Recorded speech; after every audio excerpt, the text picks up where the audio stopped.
पिछले साल फरवरी के महीने में प्रधानमंत्री नरेंद्र मोदी संभल गए थे। वहां पीएम कल्की धाम के शिलान्यास समारोह में शामिल हुए थे और वहीं उन्होंने कल्की पुराण का जिक्र करते हुए कहा था कि भगवान राम की तरह ही कल्की का अवतार भी हजारों वर्षों की रूपरेखा तय करेगा।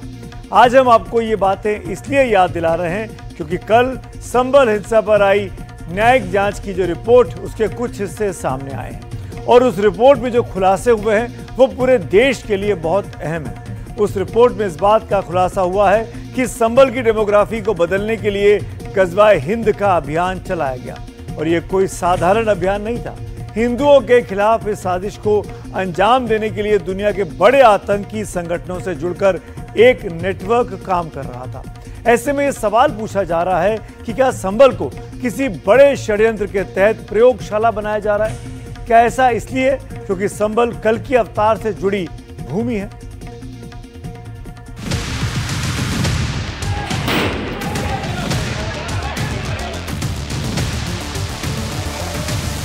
संभल की रिपोर्ट में आखिर ऐसा क्या है कि प्रशासन में खलबली मच गई है? सूत्रों की माने तो इस रिपोर्ट में कहा गया है कि संभल लव जिहाद की प्रयोगशाला बन गया है। साथ ही संभल में दलितों का सामूहिक पलायन कराने की साजिश रची गई थी। लेकिन हम सबसे पहले बात करेंगे गजवाए हिंद की। कहा जा रहा है कि इस काम के लिए स्थानीय तुर्क मुसलमानों ने आतंकियों का नेटवर्क खड़ा कर दिया था जो दुनिया के टॉप 10 आतंकी संगठनों के लिए सक्रिय तौर पर काम कर रहे थे। न्यायिक आयोग की रिपोर्ट के मुताबिक हिंदुओं की आबादी कम करने के लिए लव जिहाद को हथियार बनाया जा रहा था और मकसद ये था कि इसके जरिए पूरी डेमोग्राफी बदल दी जाए। संभल के किशन लाल रेवड़ी, चमन लाल जैसे परिवारों की बेटियों को लव जिहाद में फंसाने के आरोप हैं। इसके लिए बाकायदा फंडिंग की जा रही थी। रिपोर्ट में कहा गया है कि हिंदू आबादी को कम करके संभल को आतंकिस्तान बनाने का गंदा खेल खेला जा रहा है।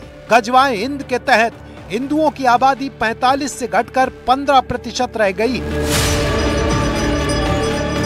अगर इतनी बड़ी साजिश रची जा रही है तो इसका सबसे बड़ा कारण क्या है? क्या इसके पीछे कल्की धाम का एंगल है? क्या जानबूझकर संभल को चुना गया क्योंकि ये जगह कल्की अवतार को लेकर धार्मिक महत्व वाली भूमि है? कल्की धाम के शिलान्यास समारोह में प्रधानमंत्री मोदी के साथ संभल में मौजूद आचार्य प्रमोद कृष्णम ने क्या कहा, आप सुन लीजिए। हिंदू हमारे वहाँ 68 तीर्थ, मध्य में शिवलिंग, कूप, कदम न्यारे, दिशा दक्षिणी बहती गंगा, हर मंदिर प्यारे। ये भगवान कल्की का अवतार जहाँ होगा उसके चिन्ह बताए गए। हमारे ऋषि मुनियों ने बताए, संत महात्माओं ने और शास्त्र ने, कि गंगा और रामगंगा के मध्य में 24 कोस का रेडियस यानी 48 किलोमीटर के रेडियस में भगवान कल्की का अवतार होगा। ठीक है, उनमें 68 तीर्थ वहाँ अभी भी जीर्ण शीर्ण अवस्था में। उन तीर्थों को तोड़ा गया, उनको मिटाया गया, 19 कूपों को मिटाया गया। आखिर गजवाए हिंद की बात क्यों कही जा रही है?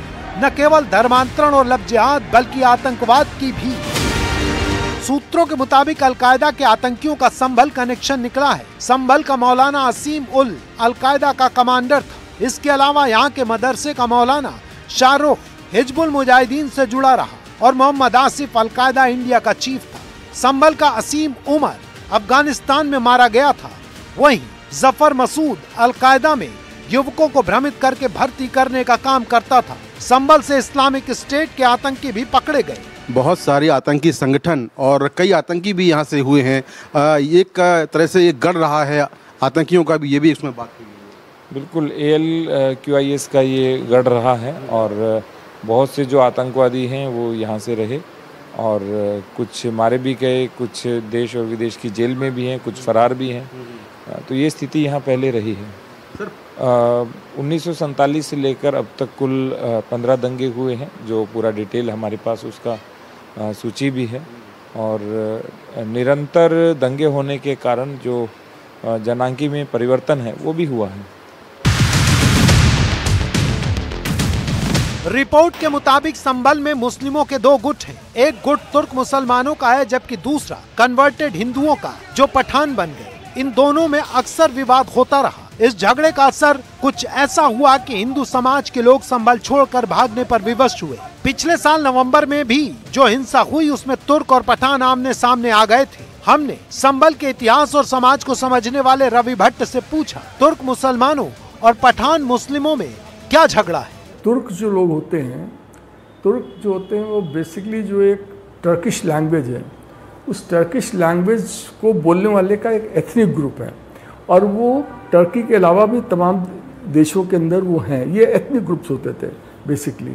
और इंडिया के अंदर जो टर्किश लोग हैं उनका जो आना हुआ एक काफ़ी एक बड़े स्केल पे आना शुरू हुआ है। वो हुआ है यहाँ पर जो स्लेव डायनेस्टी थी, यानी कि 11th सेंचुरी के और 12th सेंचुरी के आसपास से ही इसमें आना इसका शुरू हो गया था वहाँ पर। और उसके बाद आने के बाद में इन लोगों ने भी ख़ास तौर से यहाँ पर जब आए तो इन्होंने ये जो आपका संभल एरिया है, संभल है, अमरोहा है, नगीना है, रामपुर है, ये जो इलाके हैं, इन इलाकों में वो बहुतायत से रहने लगे। और करीब करीब इनको वहाँ पर 1.5 मिलियन पॉपुलेशन इनकी वहाँ पर है, यानी करीब रफली 15 लाख के करीब हैं। और वहाँ के गांव में भी ये लोग बस के आके। इसका नतीजा क्या निकला? इसका नतीजा ये निकला, खासतौर से संभल के विषय में बताना मैं चाहूँगा कि वहाँ पर मुस्लिम्स में भी जो पठान और टर्किश हैं, इन दोनों का रेशियो जो है वो करीब करीब बराबर है, करीब करीब बराबर है दोनों का। जब कहीं पर भी बराबर का रेशियो होता है तभी दंगे अधिकतर होते हैं, क्योंकि अगर एक बहुत ही माइनॉरिटी में कम्युनिटी है, एक 10%, दूसरा 90% है, तो कम्युनल क्लैश नहीं होगा। तो चूँकि अच्छा इन दोनों के कल्चर में भी फ़र्क है। जैसे पठान कौन है? पठान लोग जो हैं ये बेसिकली अपनी इनकी एंसेस्ट्री जो है, इनके पूर्वज जो हैं, वो जो आपको पश्तो ज़बान बोलने वाले लोग हैं उनसे इनकी ट्रेस होती है। यानी कि बेसिकली आप मोटे तौर पर अगर समझना चाहें तो अफ़गानिस्तान, ठीक है, तो अफ़गानिस्तान से वो ये यहाँ पर आए और यहाँ पर आके सेटल हो गए। तो टर्किश लोग चूँकि संभल में इतने ज़्यादा हैं कि उसको लिटिल तुर्किया भी कहा जाता है। अब ये बाकी ये स्थिति और कहीं नहीं है, इसलिए आपको पठान और टर्किश के बीच में सबसे अधिक कहीं कम्युनल क्लैश मिलेगा तो वो आपको मिलेगा जाके यहाँ पर आपको संभल में। और यही रीज़न है कि संभल की जो तमाम जो सीट्स हैं वहाँ पर संभल उसके आसपास की, उनको ये टर्किश लोग भी काफ़ी इन्फ्लुएंस करते हैं। रिपोर्ट तैयार करने से पहले जांच आयोग ने संभल में अलग अलग लोगों से बात की और तथ्यों को इकट्ठा किया। हमने आयोग के सामने बयान दर्ज कराने वाले संजय संकदर से पूछा, गजवाए हिंद जैसी किसी साजिश को आपने संभल में महसूस किया है क्या? एक हिडन एजेंडा है और उस हिडन एजेंडे को प्रतिमूर्त देने के लिए तत्कालीन सरकारों को हाथ रहा। कभी सपा की सरकार थी, कभी बसपा की सरकार थी। वो सरकारें इसको संभल का ही विषय लीजिए। 2011 में संभल डिस्ट्रिक्ट हेडक्वार्टर, 1978 से तो संभल में एडीएम एएसपी की तैनाती है। 2011 में संभल को डिस्ट्रिक्ट हेडक्वार्टर घोषित कर दिया गया। उसी वक्त ही जो लोग गजवाए हिंद के प्रवर्तक हैं वो सरकारों को ये समझाते हैं कि there is no need of district headquarter at Sambhal town, इसको दूर रखिए। तो जो सरकारें तत्कालीन समय में आई वो सब इसको दूर करके हिट आउट करती रहीं। उसमें बसपा की भी थी, सपा की भी थी, भाजपा की भी रही।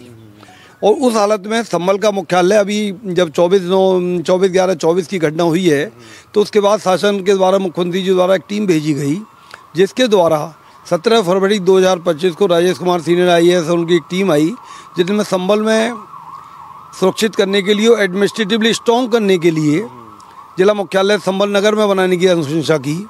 परंतु वो कौन सी एक हिडन फोर्स है जो उसको डाइल्यूट करती है और उसको खींचकर फिर भैजोई को ले गई।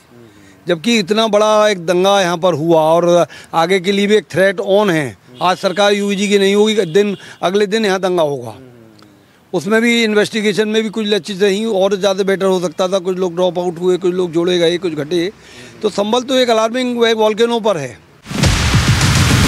रिपोर्ट कहती है कि संभल में दलितों का सामूहिक पलायन कराने की साजिश सूत्रों के मुताबिक न्यायिक आयोग की रिपोर्ट में बताया गया है कि 1978 के दंगों के बाद राजनीतिक दलों के प्रायोजित मुस्लिम दंगाइयों ने दलितों को निशाना बनाया था। धोबी समाज के 200 से ज्यादा परिवार पलायन को मजबूर हुए थे। इनमें प्यारेलाल, बब्बू, मुकेश, संजय समेत कई परिवारों ने घर बार छोड़कर पलायन किया था। आयोग ने जो दी है रिपोर्ट बिल्कुल सत्य दी है, बिल्कुल सही रिपोर्ट है ये। बिल्कुल ना तो हिंदू जो है यहाँ से चला जाता है, यहाँ से कोई सुनवाई ना होती, किसी की सुनवाई ना हो रही है यहाँ पे, तो क्या करे यहाँ पे।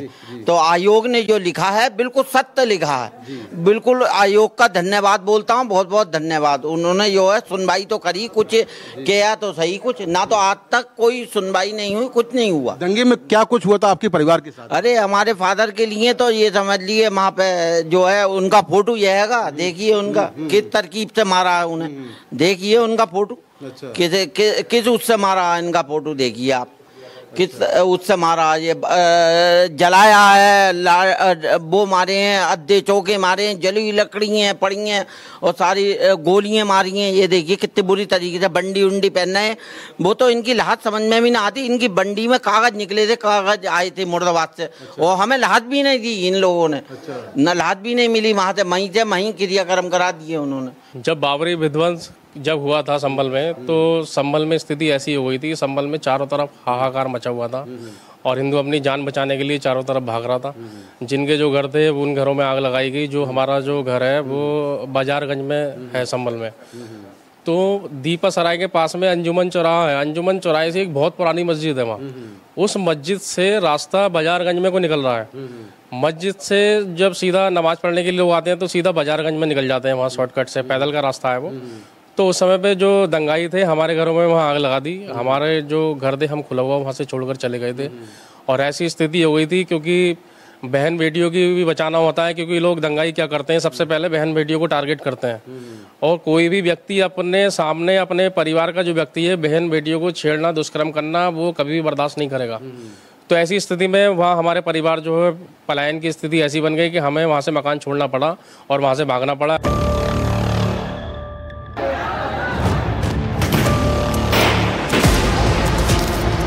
रिपोर्ट में यह भी कहा गया है कि संभल में दंगाइयों को खुला संरक्षण दिया गया। पीड़ितों की तरफ से केस भी दर्ज नहीं हुए, यानी नेताओं और साजिश रचने वालों का गंदा गठजोड़ चलाया गया। संभल में पिछले वर्ष हुई हिंसा की जांच रिपोर्ट आने के बाद इस पर अब राजनीतिक पलटवार भी शुरू हो रहे हैं। यूपी में समाजवादी पार्टी ने कहा कि इसमें साजिश वाली कोई बात नहीं है। अगर हिंदुओं का पलायन हुआ है तो इसके पीछे रोजगार भी एक वजह हो सकती है। लेकिन मुख्यमंत्री योगी आदित्यनाथ ने ये कहते हुए अपना बयान दिया कि चाहे कितनी भी साजिशें की जाएं, ये डबल इंजन की सरकार है, डेमोग्राफी को बदलने नहीं देगी।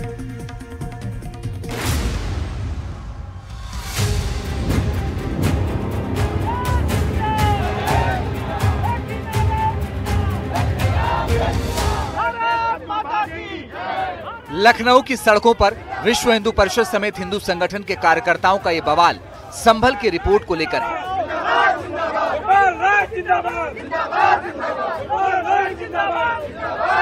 विश्व हिंदू रक्षा परिषद आपके साथ है और आप कहीं भी आओ, जरूरत पड़ेगी तो हम लोग वहाँ रुकेंगे, रुक करके उनको आत्मविश्वास दिलाएंगे। लोग जाएंगे, जाने की संख्या लगभग 150-200 के आसपास होगी। हाँ, वहाँ जाके क्या करना? वहाँ जाएंगे, जगह जगह जो पीड़ित लोग हैं वहाँ सर्वे करेंगे हम अपने हिसाब से, कौन कौन ज्यादा पीड़ित है। सीएम योगी आदित्यनाथ आज एक कार्यक्रम में थे। न्यायिक रिपोर्ट का जिक्र करते हुए योगी कांग्रेस और समाजवादी पार्टी पर जमकर बरसे। सुनाते हैं आपको योगी ने रिपोर्ट को लेकर क्या कुछ कहा। विजुअल मीडिया और सोशल मीडिया रंगे हुए थे। संभल में 24 में वहां पर जिस प्रकार का दंगा करने की एक साजिश हुई थी, उस दंगों की साजिश का कल जो कमीशन, न्यायिक कमीशन बना था, न्यायिक कमीशन ने अपनी रिपोर्ट दी है और न्यायिक कमीशन की उस रिपोर्ट के कुछ अंश सामने आए हैं। कैसे समाजवादी पार्टी और कांग्रेस के समय में चुन चुन करके हिंदुओं को निशाना बनाया जाता था, कैसे उनकी डेमोक्रेसी को, उनकी जनसांख्यिकी को कम करके लगातार उन पर अत्याचार करवाए जाते थे, कैसे दंगे करवा करके हिंदू विहीन कर दिया जाता था क्षेत्रों को, लेकिन आज ये डबल इंजन की सरकार है, डेमोग्राफी को भी नहीं बदलने देगी और जो भी डेमोग्राफी को बदलने का दुस्साहस करेगा उसको स्वयं पलायन करने के लिए मजबूर होना पड़ेगा।